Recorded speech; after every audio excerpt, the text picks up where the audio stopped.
Thank you so much. I'm just going to call up the main document, which gives me everything we need to know for the formal introductions. But before we do so, let's enjoy this next hour and use it as an opportunity to talk about our work, the difference that we make, some of the challenges, but I'm hoping that we can end on a moment of looking forward with a bit of joy to take us into tomorrow.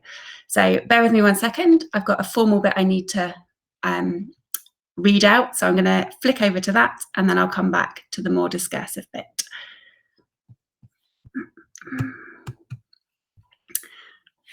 Welcome to Circus and Changing Realities 2020. This series of virtual dialogues is about the future of circus, and I'm your moderator, Jenna Hall. Today, we have about 1 hour together to explore the growing role of social circus as an inclusive tool for supporting and improving outcomes for those from marginalised communities and those experiencing vulnerabilities. As well as learning a little bit more about each other and each of our circus programmes represented here today, we're going to take time to explore together whether COVID-19 has increased the need for social circus in your community and how you've worked to meet those needs or the other challenges you've faced. If we found ourselves in this situation again, we're interested to explore what you would do differently next time and also what you and your team are most proud of. So I look forward to taking this opportunity to work with each and every one of you and everyone who's listening to challenge our thinking, to explore creativity, and to think about social circus as a powerful tool for social mobilisation and change. So we're going to kick off and we're going to begin with introductions. So I'll start by introducing myself, and then I'm going to ask each of you in turn to give a brief description of yourself, where you're joining us from, any land acknowledgements you wish to share, and the main purpose of your organisation's social circus programme. I'm also going to ask you to do the brief shift in focus for if you've had a brief change over the last 8 months, what that's involved. So to kick us off, as you know, I'm Jenna Hall. I'm a white female with dark brown hair that's a bit fuzzy today, and I'm sitting in my bright yellow chair in a dark teal room here at home in Belfast, Northern Ireland. Today I'm here in my role as a board member of Caravan, which is an international youth and social circus network that runs projects and programmes designed to improve pedagogy and undertake research. The main shift in focus for Caravan over the past 8 months has been successfully moving our administration, meetings and planning online, and some of you are members of Caravan. But unfortunately, it's also been the postponement of all of our programme delivery until 2021 or later. So with that in mind, I'm going to ask Laurence for you to do your introduction and then pass it on to somebody else. Thank you. Hello, everyone. My name is Laurence, and I created Zip Zap Circus School in South Africa with my South African husband. Wanted to use the circus arts for social change, but in '92 it was mainly to bridge gaps after apartheid in South Africa. The main shift in the past 8 months, we carry on our purpose to reach out to youth. We couldn't use the circus arts, so we used online, but we aim to stay connected with all our children. And here in South Africa was mainly to make sure they had food on the table and that they stayed connected. So we're very proud to have been able to feed all of them, and half of our programs are back in person with a half amount of classes, half amount of youth during each class, and only 4 programs will only start in 2021, but the 5 others are fully running. Thank you, and I'll pass it on to Dan. Hello, my name is Dan Roberts. I am one of the founders of Red Nose Foundation in Indonesia, and I am currently the executive director of Circus in Chicago. I'll share a land acknowledgement. We are in Chicago. We are on traditional homelands of the Council of Three Fires people. This area has long been a vibrant site of trade, life and community making for many indigenous nations and is still home to 65,000 American Indian people. We wish to pay our respects to elders past and present for their stewardship of this land and acknowledge that many of us, as the current occupants, are here as a legacy of the settler colonial state. Circus team, our mission is to unite youth across all backgrounds and identities by fostering self-esteem and mutual respect through the practice and performance of circus. And I guess I would say we are continuing to do that over the last 7 months. We had a period where we were fully online. We are now back in person, running at about 25% capacity for each class, but all of our programs are running. Instead of doing live shows, we're doing film shows, but we are able to be in the space with kids that's safe, social distanced, and masked programming for now. And I will pass it off to Osman in Cambodia. Thank you, Dan, and Chumripsu to everyone from Cambodia. My name is Osman Khawaja, and I'm the Executive Director of Phare Ponleau Selpak Association based in Battambang. It's been here 25 years, and with the circus program as well, mostly a social circus program. And during this COVID time, of course, like for everyone, there have been major shifts. For us, biggest shift was an emphasis on our social support program to keep the families of our circus students above the poverty line, providing monthly food relief packages, and also building greater flexibility to be able to help the students out with their changes in schedules that they had to find other jobs. So that has been a big shift for us here. And I will be passing it out to Mohamed. Hello, my name is Mohamed Rabah. I'm the Executive Director of the Palestinian Circus School. The Palestinian Circus School was founded 14 years ago by both Shadi and Jessica, who left to Belgium 2 years ago, and then I was hired to replace them. Palestine is occupied land by Israel since more than 72 years. And it's a conflict area with many challenges to work with, especially for youth and young people. So we can say the majority of youth and young people are under oppression and a lot of underprivileged services. So we try to compensate these services by bringing social circus to these youth. The impact of COVID-19 was huge, not easy, especially the first 3 months. We were not able to move from our houses. We tried with some online sessions, but also the inequality of many of the children don't have access to internet or the devices to be connected.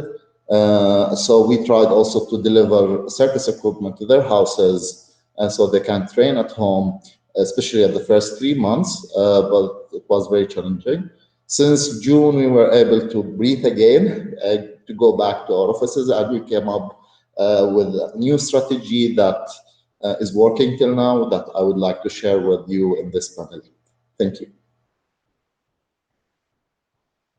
I will pass it to Jeff Jaffet. Hi, my name is Hafed Rizarri. I'm from Puerto Rico. I'm the founder of the National Circus School of Puerto Rico, and where we have social circus program as well as circus therapy programs and some professional programs that we were starting to work on until COVID-19. And since COVID-19, we've been closed. We've been in communication with all children's. It haven't been easy because not all of them have the technology to being able to connect on the internet or on the Zoom. We gave some workshops and class by internet. but we stopped doing that because it didn't work as we thought it could be. But we've been maintaining contact with them and doing like different videos for them to be active. And as now, since August, we've been able to give some classes to some children at their houses because they are from our homeschooling program. And so we can go to their houses and have some social distance and give them like a good class of circus. So that's the way that we are trying to maintain. Here in Puerto Rico, our situation is really difficult. We've been in a more than 500 years of colonization. And our indigenous people, as we can see, it really like it doesn't exist here in Puerto Rico. It's a really small community, and people really around don't have knowledge about them. And it's been a really difficult time because the last few years we passed through the Hurricane Maria that destroyed the island, and after that we went into like some kind of uprising because of the government failure to aid people after the hurricane, and then came some earthquakes, and then came the COVID, and the government haven't been able to work the way it should be, and we are like here like surviving of the sea. And I will pass to Nolene. Yep, that's it. Thank you. I'm Nolene. I am the outreach officer at Belfast Community Circus School. I've been involved with the Circus School since I was a child at the school myself a long time ago. And we initially would have worked a lot on what we call cross-community projects, where we were trying to make some difference in terms of the religious and political tension that would have been in Northern Ireland.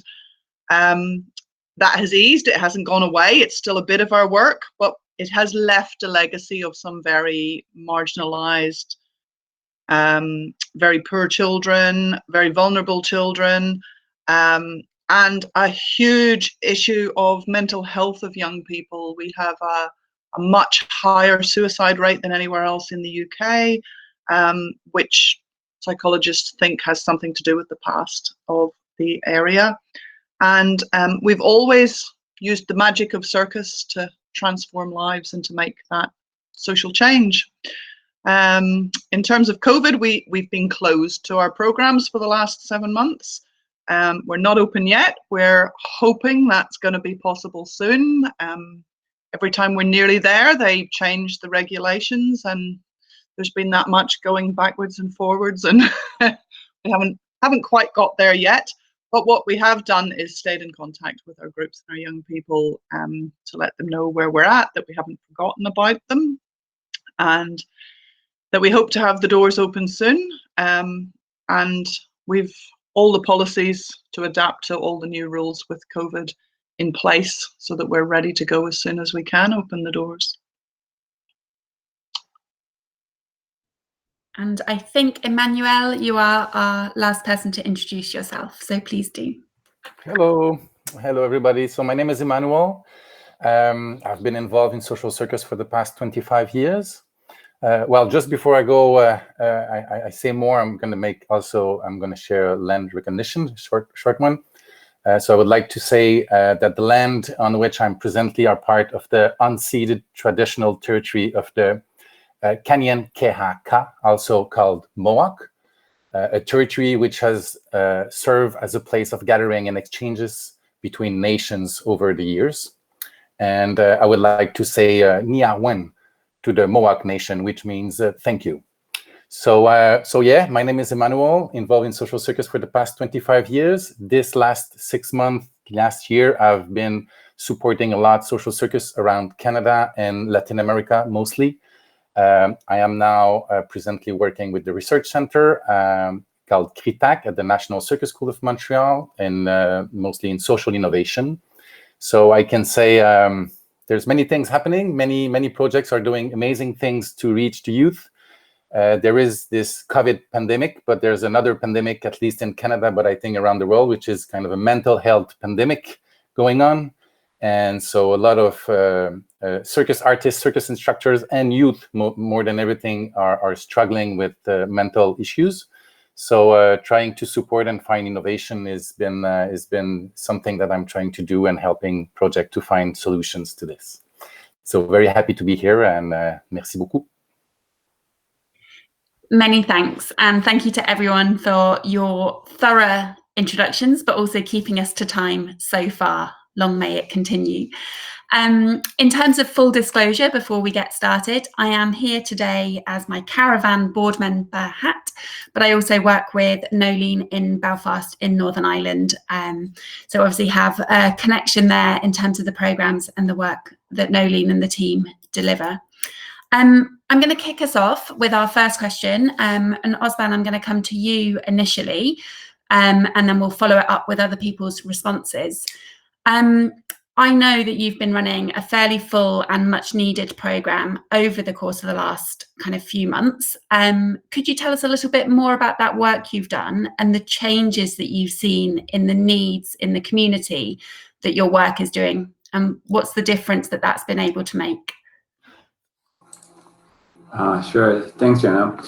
For us, we were closed about a month, and then we reopened. It was a big debate whether do we follow the regulations of keeping schools closed and leave the kids on the streets, where we spent 25 years, bringing them away from the difficulties on the streets and away from drugs. And it's like, well, if you keep the gates closed, what's the higher risk? Them getting COVID on campus or them getting back into trouble on the streets? So we decided, with the low number of rates in COVID rates in Cambodia, under 300, and no community spread, it's safer to keep the gates open. So we have been running the program, but the biggest impact we've had is the loss in, we had to close our public shows because we're entirely dependent on the tourism industry for our public shows.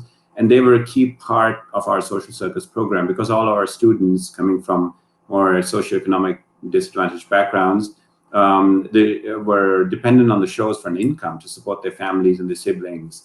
And with the closure of the shows, they lost that source of income, and that meant the students had to go find other jobs. Many of them, they are 16, 17, even younger, and they have had to all support their families in finding jobs in construction, worker security, agriculture, labor camps, things like that. And so it's been tough on them to have that change, but there's a lot of resilience, and Cambodians they have been through more difficult times, and they'll do anything to survive. But it's meant changes in our program. We don't want them to lose the skill they've invested in many years in learning circus skills, and we are hopeful that things will improve and we'll be able to restart shows and they can come back and develop. So we've tried our best to keep them engaged, and by building in flexibility into our schedules. So it's like they might have different working hours now, so we have to change the way we structure our classes, have much smaller groups, have the teachers flexible. Now we're looking at even starting doing holiday classes so that they can, when they're off from their work jobs, that they can come back. So a lot of catering to when they are available, and that's been a big change. The other shift is more organizationally, is to be able to find alternative sources of income locally through our shows and keeping the students engaged in those. So more local tourism, domestic tourism is small, but building an interest around circus for the domestic market. And that means we have to change how the students how they learn to interact with the audience, with the local audience. It's very different to the tourist audience, and what stories they're telling on stage. So that's also a shift in the programming aspect. We have to make adjustments there as well. So we are learning as we go along, and finding ways to, the training's continuing, but finding ways to also keep them engaged in in performances that are a key source of income for the students and also for the school. That's really interesting and helpful, and I can see lots of nods of recognition coming from everybody else on the panel. Is there anyone who particularly wants to respond to anything Osman has just said then? Just raise a hand if you do. No, in which case, Mohamed, I'm going to come to you because I know your situation has been quite different, and you've been a little bit like Belfast, which I'm going to talk about in a moment. You've been closed and looking at developing resource packs, changing things into Arabic, training your staff, looking at your infrastructure. Could you talk us a bit about that behind the scenes development work that you've had an opportunity to develop? Thank you. So as most of everyone, we have big plans for 2020. We started the year with a strategic planning for the team in Jordan in January. we had a road trip to the Red Sea, and we had really 3 nice days planning for the big year. And we have planned to have our 3rd edition of the Palestinian Circus Festival, International Festival, in September 2020.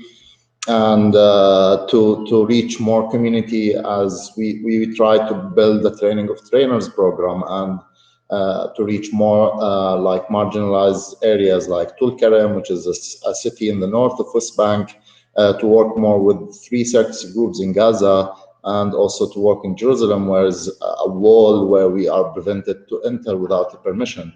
And we have a circus club in Jerusalem where we cannot go there. So the best idea was to train people from Jerusalem to run the circus club.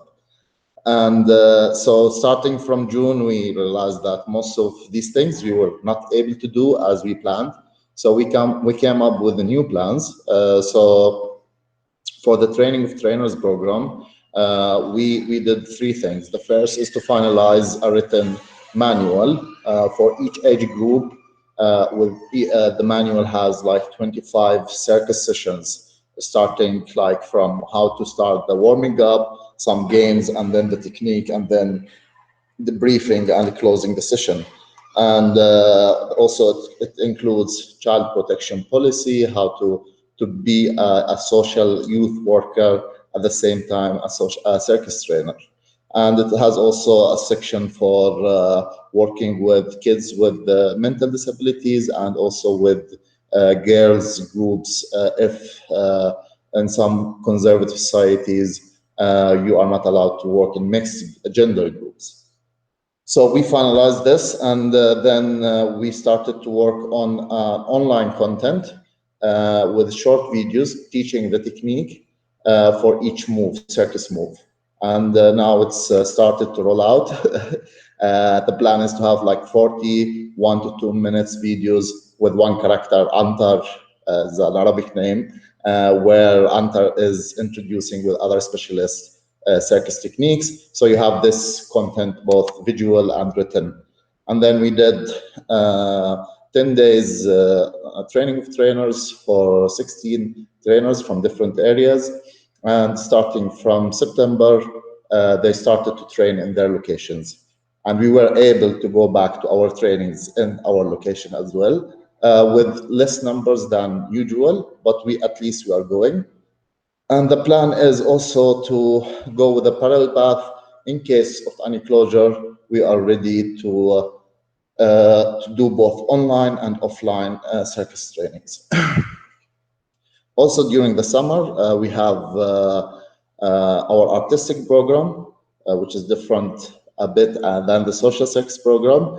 We managed to open up our space for artistic residencies for new productions. Since we were not able to make shows, we said we will produce shows.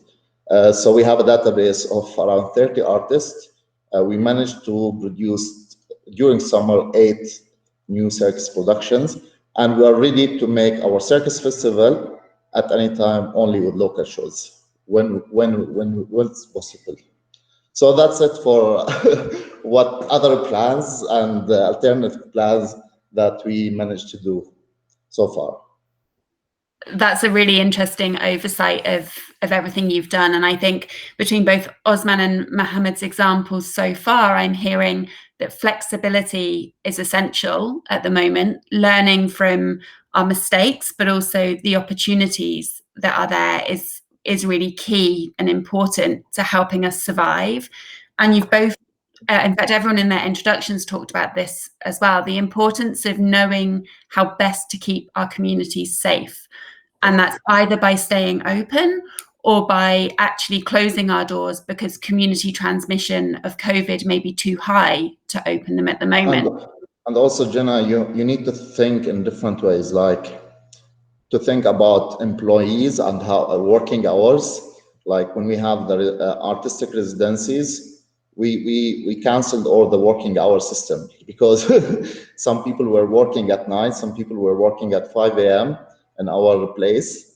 So we have to have different shifts to be able to support them. The same with the TOT and working on the online content. If you have a shooting or video, like making of the video, you have to do different strategy.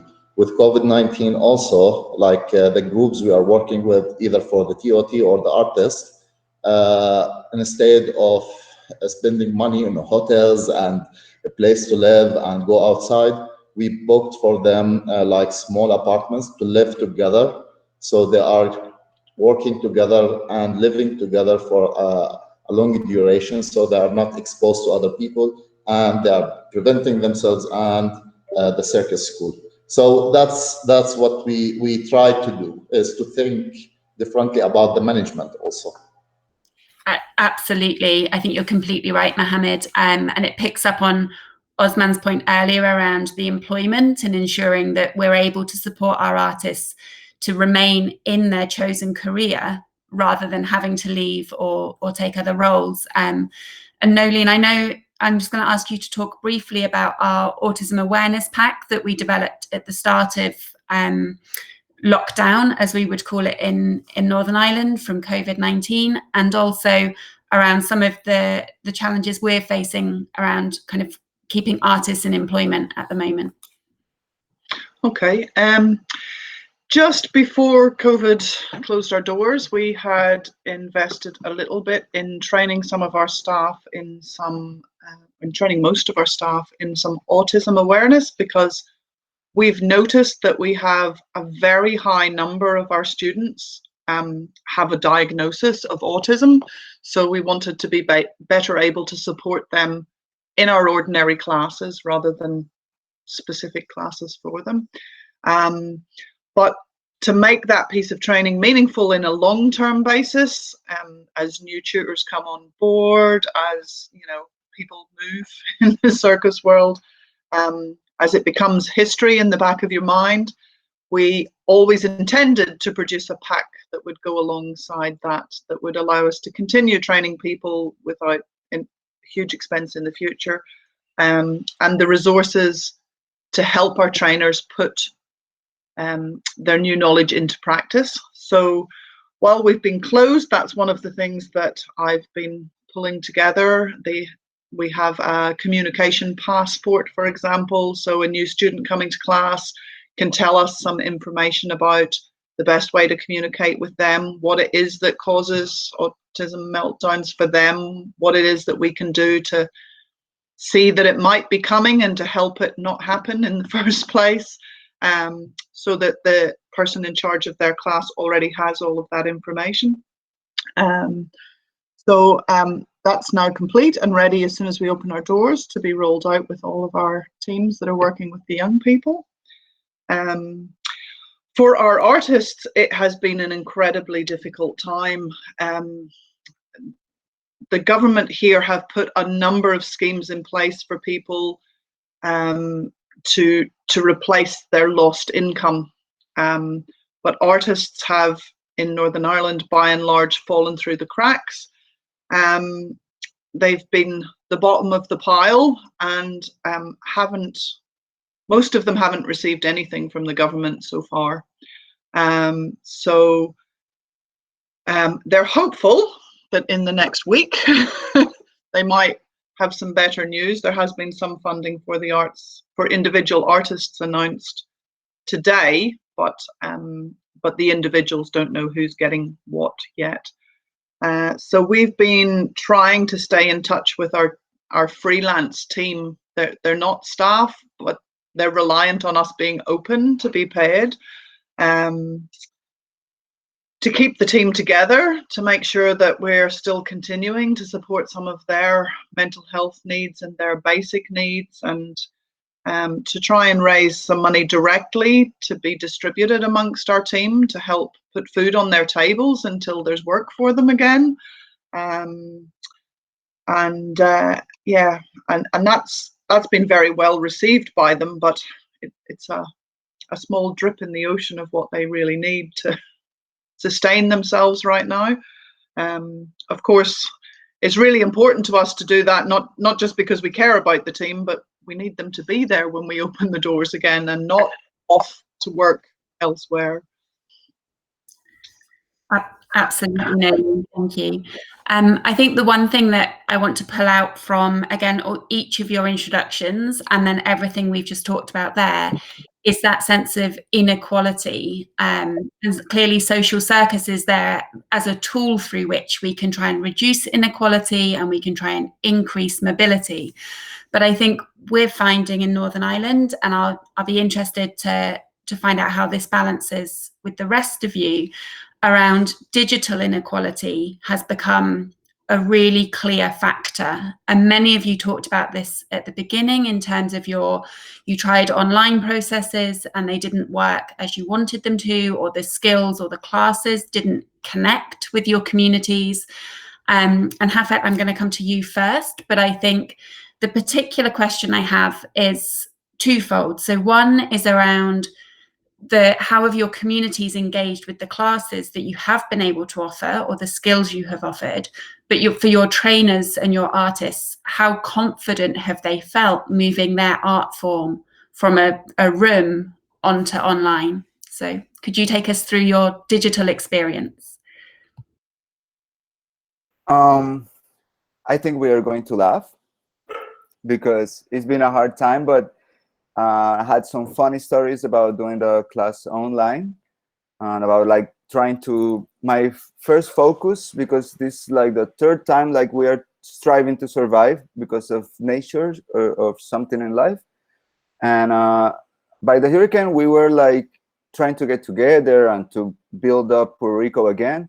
But now by the COVID, because we were in our houses and we were like training really hard, and the kids were like really enjoying the circus and getting new skills. What I try to do with them is like to learn how to practice in their houses safely, like doing stretching and handstand and juggling, and not trying to work with some kind of like gymnastics or aerials, because you need a coach there and that could be like really dangerous. But like doing like juggling in the houses, it wasn't easy either, because they didn't have like juggling balls or clubs, and they were with their potatoes and stuff like juggling, and mom is like, oh, those are my potatoes, what are you doing? and since that we like try to be in touch with the kids, with the youth, and that thing worked. We saw that they really were eager to learn how to practice by themselves when they don't have a coach. And but by June, we like realized that it wasn't really working. It was like more dangerous than joyful for the kids, and we stopped doing the online class. And the tension about COVID like is it went down by August, and we started like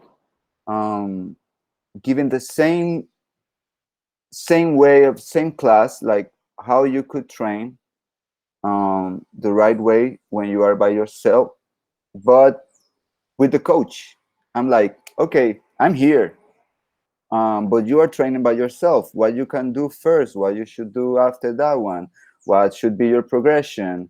And for a few months, like now, I've seen like they had a more responsible way of thinking when they think about circus.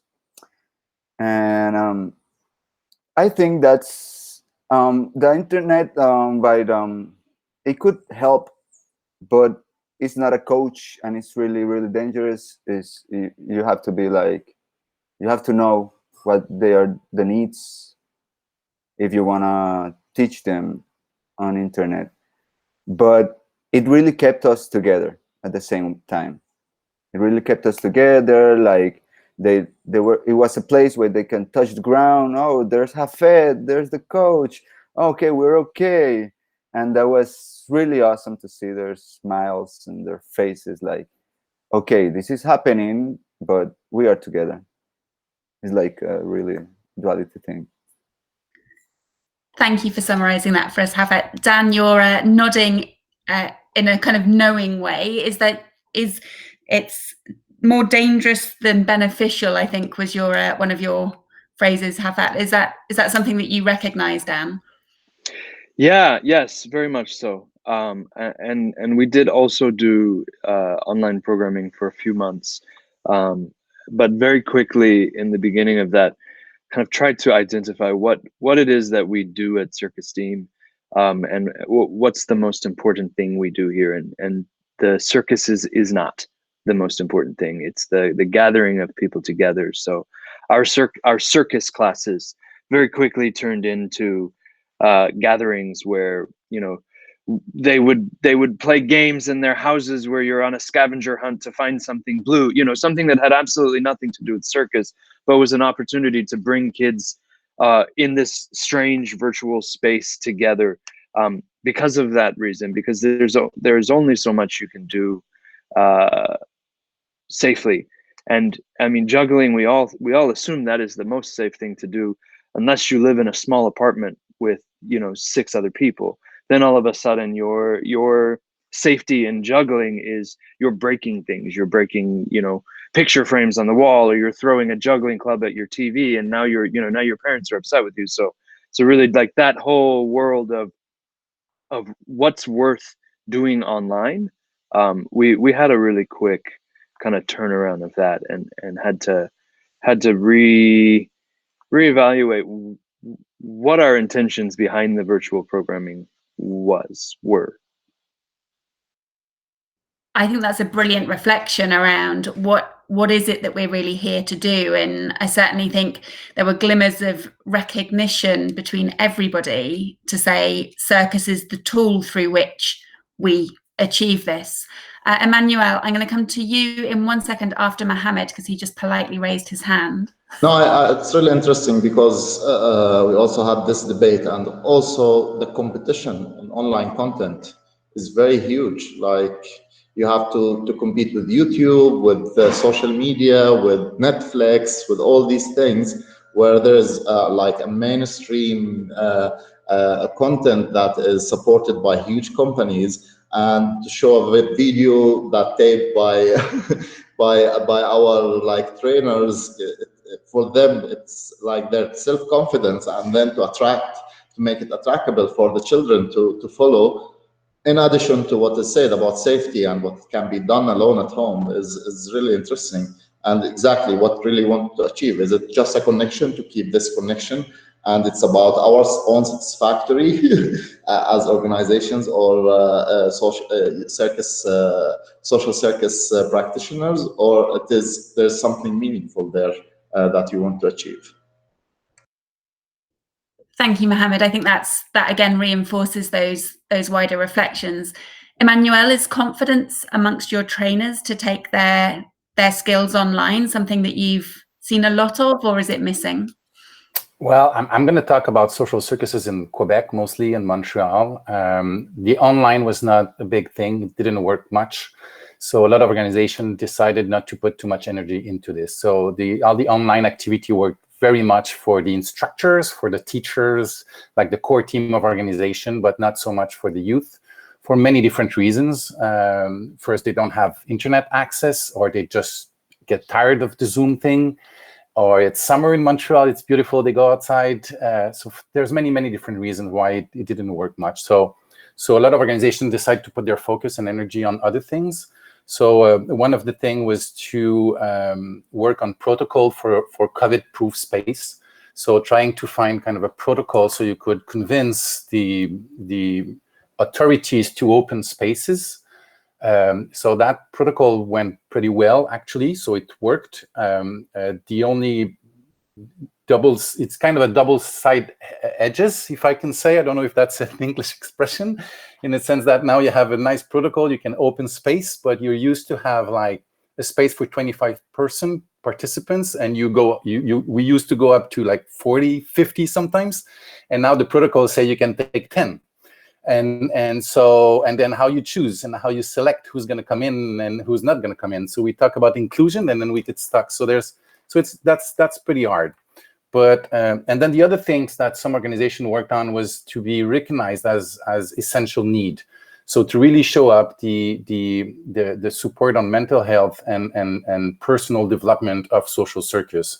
And actually the first space in Montreal, in all the circus spaces, including professional circuses and even the National Circus School, the first spaces that were able to open was a social circus space in Montreal, because they were recognized as essential needs. They were able to show that it was a need for those young participants to have a space to be listened to, a space where they can refer if they have challenges and issues. So it was not so much about circuses, more than about the connection and the trust relation they have with those youth. So that's the two things I think a lot of organizations focused on. And then the third one, just to finish quickly, was trying to do kind of one-on-one listening and talking to, like, trying to reach the youth. So one-on-one online, or one-on-one in parks and industry directly. So that's a big thing. It's very hard to show the effect of this, because it's very one-on-one, it's very time-consuming. But it was a main goal to go see the youth and the participant and say, we're here if you need any help. We're here to listen to you, try to get people to move. But it wasn't, again, not so much about circus, more than about keeping that strong connection with participants. Now we're a little bit worried with winter coming in. So outside was the new space for the last couple of months. Now cold is coming and winter, so people will go inside, and going inside with limitation of space and social distancing will be another challenge. So we need to find other solutions. Indeed. And Laurence, is there a helpful suggestion that you can give Emmanuel to help overcome that challenge of outside became the new activity? What do we do now?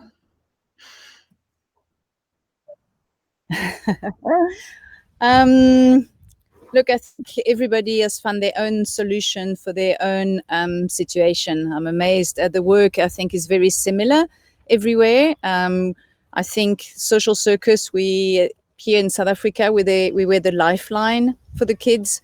So in a township, you cannot isolate. They were, 10 per room, so they were actually safer outside than inside, because they have to sit with a granny and the baby and the uncles and everything. So also our kids don't have computers, there's no Wi-Fi. We try to distribute data, and then same thing at the beginning. They would follow our classes online, and then they just wanted a lifeline. They just wanted to be heard, and we were their hope, their dream, just this space to hope that we're still there for them.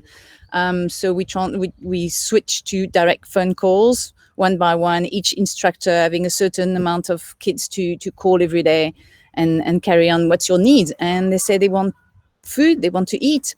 Before COVID, we were at 30% unemployment in South Africa, and now we're at 50%. It's completely catastrophic. All the hotels, restaurants have closed. The people that live every day, they get paid every day to be able to survive. And now that doesn't exist. So a lot of community soup kitchens were created. And we just tried to connect everybody. So at the beginning, we would go to the township to distribute food, and then it started becoming dangerous. So we found other ways to distribute money, to get funders to give us money, to distribute money for electricity, for just, a lifeline, just a lifeline. And then, our lifeline, 50% of our income was gone because we generate income through our shows, live shows. So that was gone in a second. So we're using our reserves, we're keeping all our staff in and try to reallocate job descriptions. And we went into learning online system, try to find protocols. So in South Africa, you don't really have a social system very well put in place. So we actually design our own protocol, and then we submit to arts and culture and they approve. And then we open our own space. Exactly. We just take the space.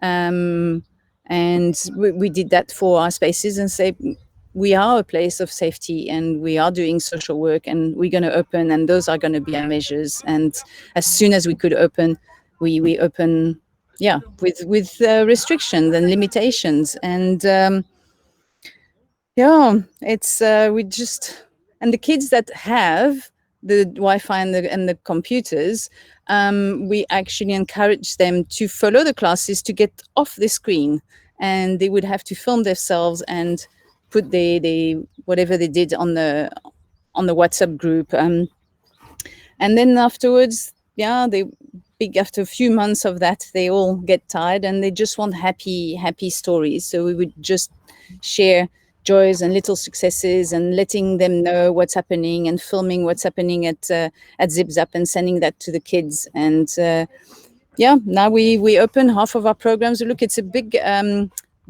different program. We've got 5 grassroots program for 1,500 kids, then recreational and youth, and then professional. So our professionals went back when we could open on the 1st of July, and then they went into creation. I say, let's create. This is the opportunity that you don't have to teach and train yourself at the same time. So spend time into creation. Created a new show, just did the work in progress. And again, we're putting a protocol in place, sending that to Department of Social Development, to the local governments to say, this is our protocol. We're going to do shows. It's going to be a picnic space and we're going for it. We're not sitting and waiting for government to give us policies. So this is the freedom maybe that we have in the country, and we're just trying to listen to our beneficiaries. So I think that's absolutely at the heart of what each of you is doing, is placing the beneficiaries and the artists at the heart of those decisions that you're making. And it's absolutely doesn't sound like it's been easy every step of the way, but I think there's something about the resilience you've each shown. There's something about your organizations taking that flexible approach to placing beneficiaries and artists at the heart. But I have a question for anyone who wants to dive in. We did talk about flexibility and we talked about learning. So with the benefit of hindsight, let's hope we never end up in this situation again. But what's the one thing that you would do differently if we were faced with a similar challenge? What have we learned, and what would we do differently? Who wants to kick us off?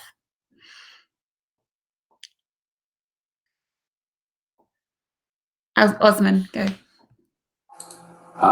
Well, for us here, I think one thing we would do differently is because the changes had to do directly with the impact of the closure of our shows. Just like Laurence said, ZipZap's 50% self-finance, we are 60% self-finance from the shows, and of course the support for the students. And I wish we had secured sort of jobs for them, even if it's not in the regular performances, but say, okay, keep them engaged and we can still continue paying you. We can do show creations, we can adapt. We had no idea how long this is going to last. So we're hoping we open again, but the shows would open again. But so, we could have used all that time to do these creations and adapt for, let's say, like the domestic market.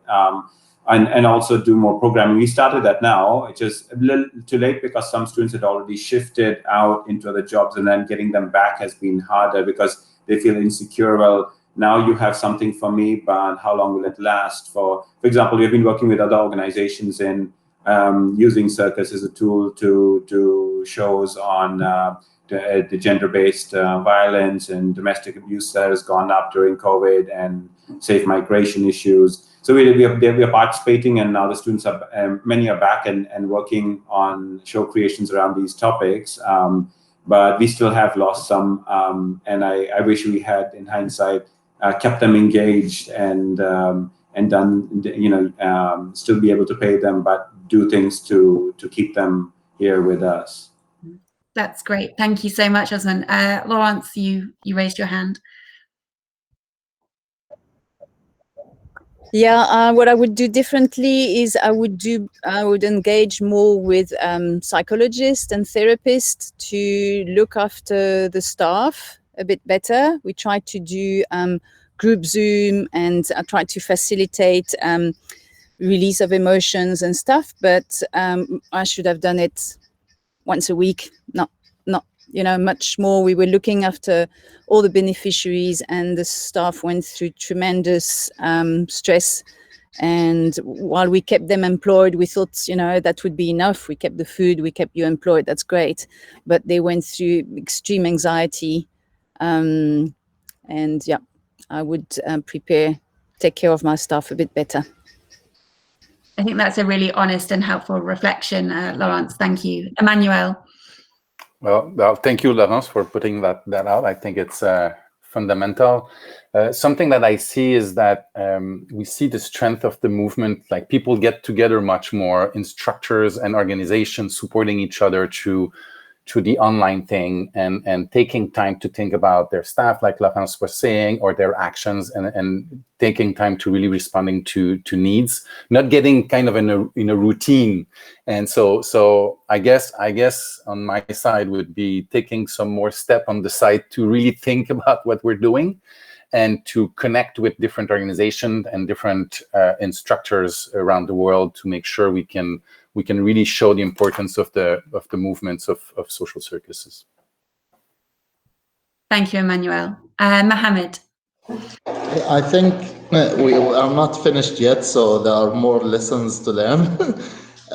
But what is really that I keep in my mind is this is a survival mode for us as practitioners, and for our organizations, and for the communities that we work with. It's really hitting everyone, and we need to take care of each other more, to focus about this solidarity and support for each other, and to listen more to what things that can be done differently. But to survive is a key essential in this, especially for us. Like, we depend a lot on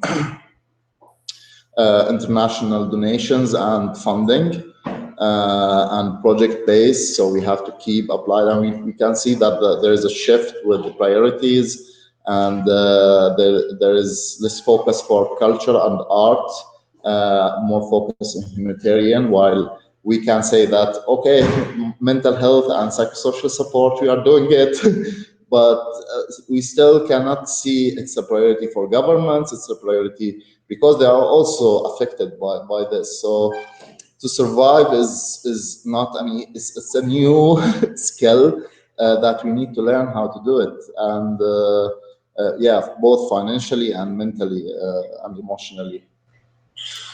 Thank you. My final question, because we've just got a couple of minutes left, is in 3 words or less, and I'm going to come to each of you for this. In 3 words or less, if you could have one hope for the next 12 months, what would that hope be? And I'm going to be mean and start with Nolene.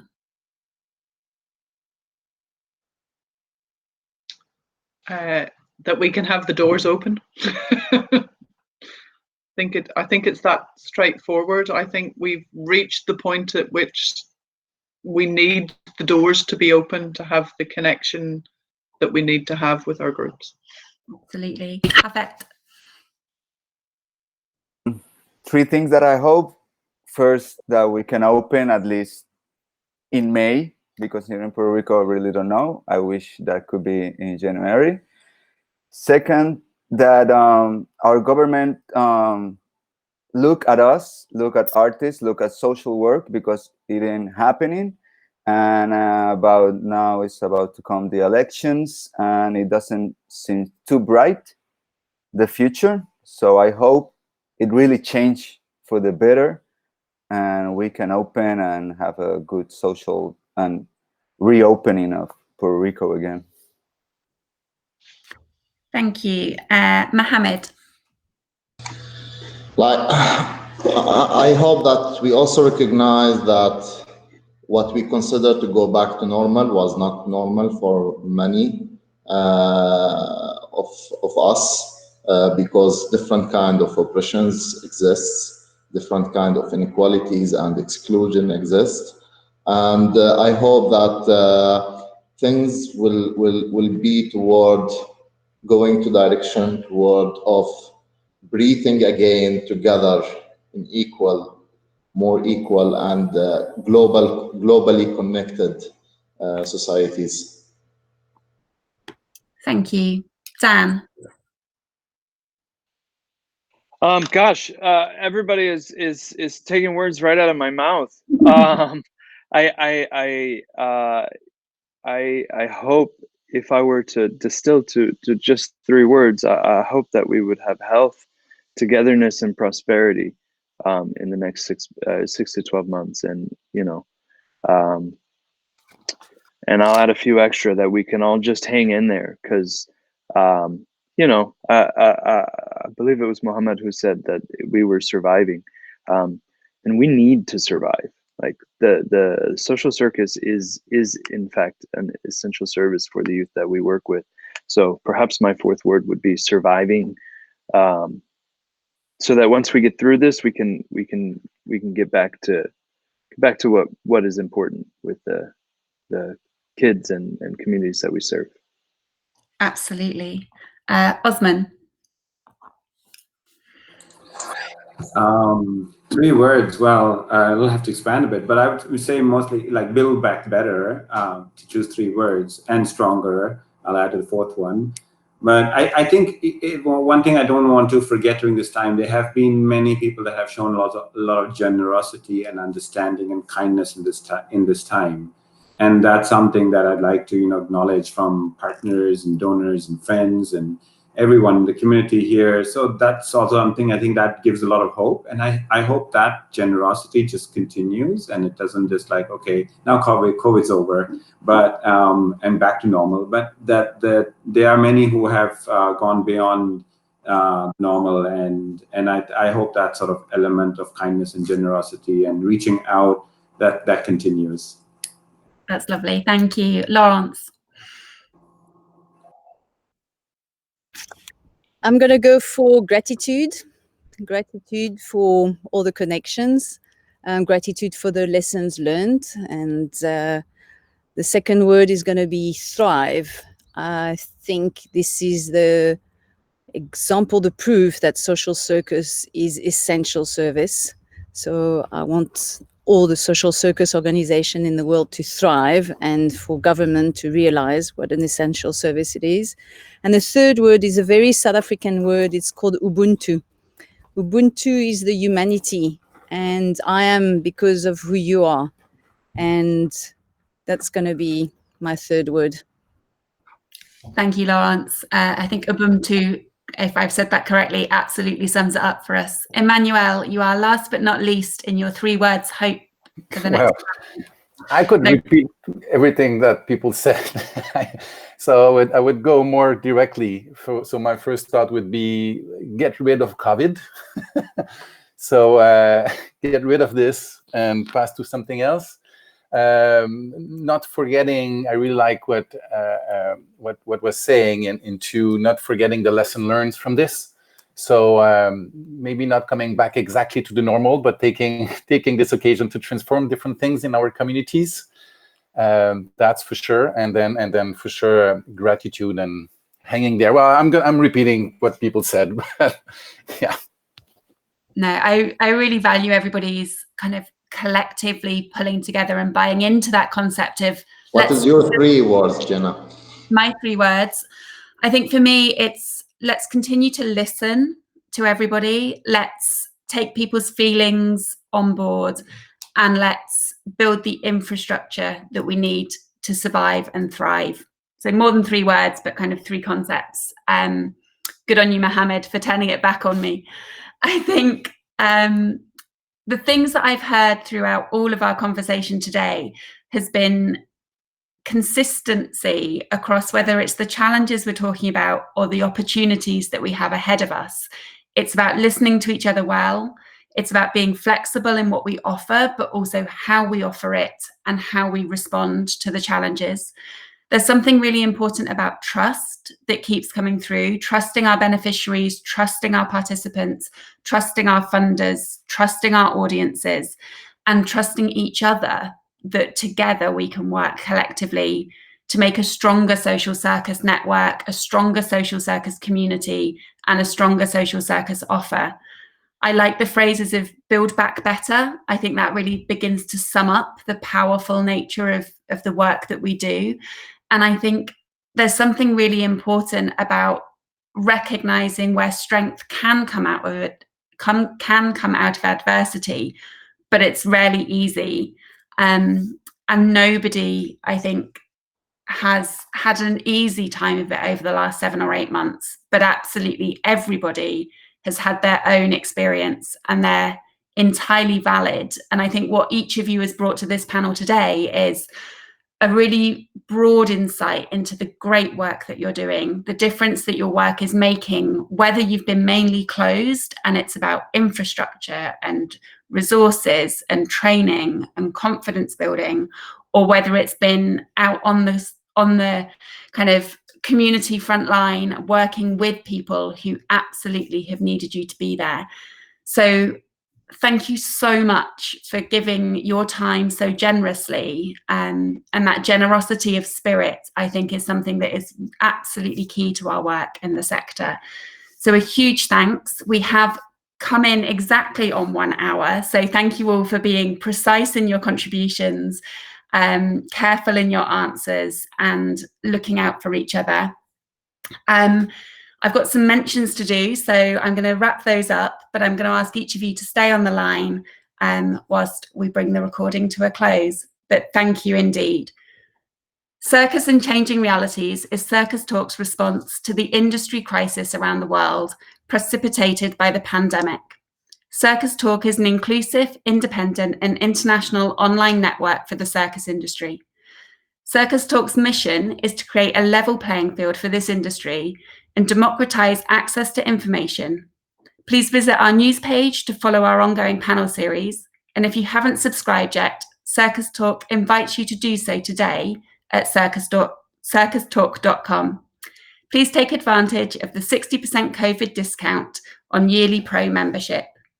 Thank you so much to everyone for being part of today's panel, whether you've been contributing in person, online, or watching online. Thank you.